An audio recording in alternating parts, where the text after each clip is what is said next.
¿La PPT se está? Ya, ya, gracias. Bueno, quiero dar la bienvenida a aquellos que no alcancé a saludar al inicio. Gracias al Señor por estar juntos. Amén. ¿Sí? Gracias a Dios.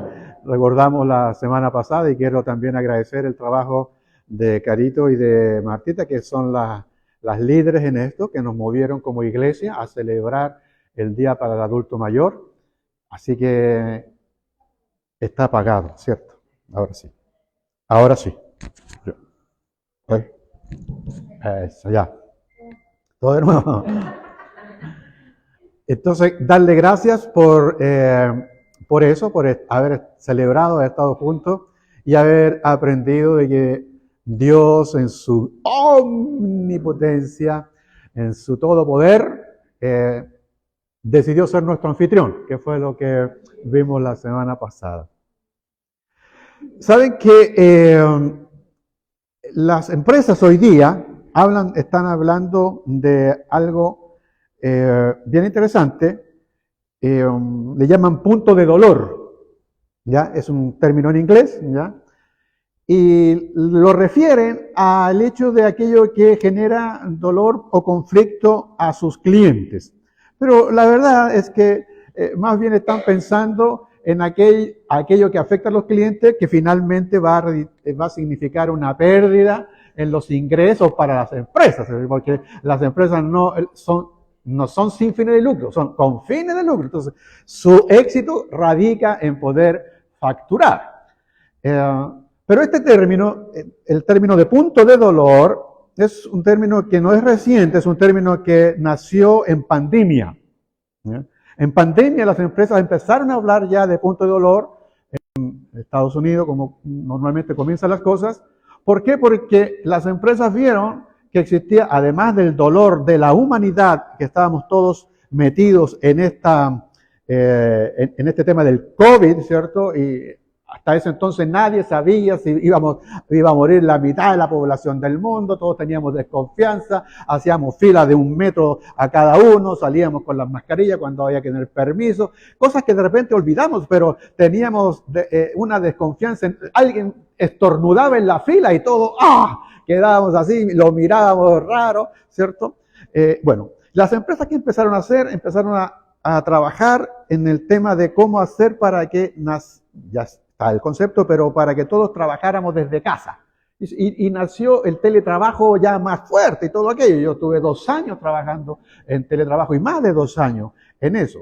¿Y para qué? Porque efectivamente existía ese punto de dolor. Pero nosotros tenemos un concepto un tanto distinto, porque con todos los adelantos que la humanidad tiene en términos sociales y en términos tecnológicos como el que acabo de mencionar, nosotros pudiéramos esperar quizás que exista mucho, ¿no? Menos dolor. Me siento así como con mucho rebote, ¿no? Si me ayudas con eso. Gracias. Entonces, uno podría esperar que la humanidad haya mejorado en términos de experimentar estos dolores, sufrimientos y quebrantos. Un hombre llamado Charles Péguy, él es un filósofo, poeta, además ensayista del siglo pasado. Él hizo unas preguntas en ese entonces, en el siglo pasado. Yo saqué 2 preguntas de él. Él dice, ¿creeríamos que la humanidad va sufriendo cada vez menos? Hizo esa pregunta. ¿Creerían ustedes que la humanidad va sufriendo cada vez menos? Teniendo experiencia de dolor cada vez menos. Luego él dijo, ¿creerían que un padre que ve a su hijo enfermo sufre hoy menos que otro del siglo XV, por ejemplo? Entonces yo cuando vi esa pregunta dije, el sufrimiento tal vez desde el punto de vista del padre puede ser igual, pero sufrimos por enfermedades distintas, porque en ese entonces la medicina no es comparable a la medicina que tenemos hoy día, sin duda. Los remedios mismos, todo aquello ha avanzado. Imagínense que hoy ya a nosotros no nos inquieta el tema del COVID, pese que el COVID está. Y lo tenemos aquí, ¿no? Entonces, está presente, pero con ese tema de las vacunas y todo ya no nos inquieta mucho, ¿no? Pero incluso hoy día ya salió un fármaco para el VIH.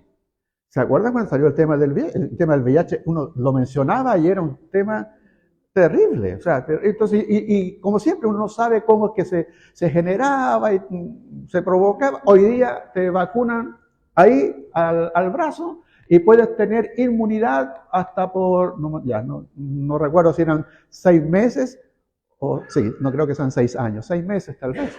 Entonces, o sea, te podrías vacunar 2 veces al año para tener inmunidad de VIH. Entonces la pregunta es, ¿estamos sufriendo menos entonces como humanidad? ¿O no? Como que nos cuestionamos eso, ¿no? Hay adelantos, pero sufrimos menos. Tenemos menos dolores, menos angustia. Ahora, si no ha disminuido, uno esperaría que por lo menos no aumentara, que fuesen igual. Entonces, si pusiéramos en la balanza los momentos de dicha y felicidad que tiene la humanidad comparado a los momentos de dolores y angustias que se tienen, no sé para qué lado se inclina la balanza. Según tú, ¿se inclinará para el lado del dolor, de todo aquello? ¿Hacia dónde se inclina esta balanza? Y me di cuenta que a nosotros no nos gusta hablar mucho de esto porque el tema del dolor, la muerte, incomoda. No nos sale natural. Si lo hacemos, pensamos siempre que es algo que afecta a otros. ¿Se dan cuenta que son otros los que están en esa condición? Y como que nos hacemos trampa en el solitario, porque sabemos que nosotros estamos inmersos y también absolutamente nos afecta, así que pocos se atreven a enfrentarse con la idea de que también ellos sufrirán. No son mortales, nosotros no somos inmortales. El vecino de al lado, ese sí que se va a morir, yo no. El cristianismo enseña que la vida en Cristo incluye tanto alegrías como tristezas. Dios no es una solución mágica, no es el mago de la lámpara, el genio de la lámpara que uno lo frode y va a salir para que resuelva todos mis problemas. Normalmente son caprichos. Y hay quienes que tienen a Dios bajo esa imagen, piensan que Dios es como ese genio. O es como el maestro que va a venir a solucionarle los problemas en su casa. Cuando necesita un arreglo, usted necesita ese maestro. Se le echa a perder un tema y necesita un gaffiter, usted busca un teléfono y todo, oye, un gaffiter, lo necesito para que me arregle esto. Dios no es nuestro gaffiter. Porque hay quienes tienen la idea así de Dios y están con Dios porque piensan que Dios les garantiza el que la van a pasar bien, su dicha, su felicidad. Y entonces se golpean contra la muralla de la realidad y se sienten totalmente frustrados, desilusionados, cuando se dan cuenta que no es así. Y entonces llegan a decir, bueno, Dios no me sirve, Dios no me es útil. Porque finalmente no concede lo que yo necesito, que son simplemente deseos y caprichos. Pero ¿cómo puede ser esto? Dirá alguien. Si Dios es amor. Y si lo es, Dios es amor. ¿Ustedes sabían y están de acuerdo en que Dios es amor? Y lo es independientemente de lo que ocurra según nuestras circunstancias. Dios sigue siendo un Dios de amor. No implica. El que Dios sea amor no implica, cuando nosotros suframos no implica su ausencia de amor. No es así. Dios está presente en toda la extensión de la vida del ser humano, en toda. Y la vida del ser humano tiene momentos tristes y momentos alegres. Y Dios está presente en ambos momentos. Quizás incluso más presente o más consciente nosotros de su presencia justamente en los momentos de dolor, de sufrimiento y de llanto. Su amor va a estar, y lo he visto, en la cuna de un recién nacido. Dígame que no hay nada más hermoso que eso. La cuna de un recién nacido. Pero también he visto durante esta semana que Dios está en la cama de los hospitales. ¿Sí, Ivonne? Lo hemos visto. Allí, en la cama donde está su hija, de un hospital, allí está el amor de Dios. Y ella está muy consciente de eso. Fortaleza, exactamente. Dios está en las risas y también está en el llanto. Es una vida. No solamente hay vida cuando estamos bien. No podemos decir que cuando hay sufrimiento y llanto eso es no vida. Eso también es vida.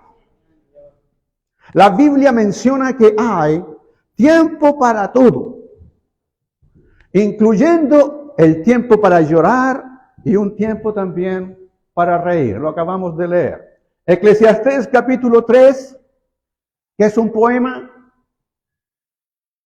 parte diciendo así una verdad generalizada. Él dice, todo tiene su tiempo.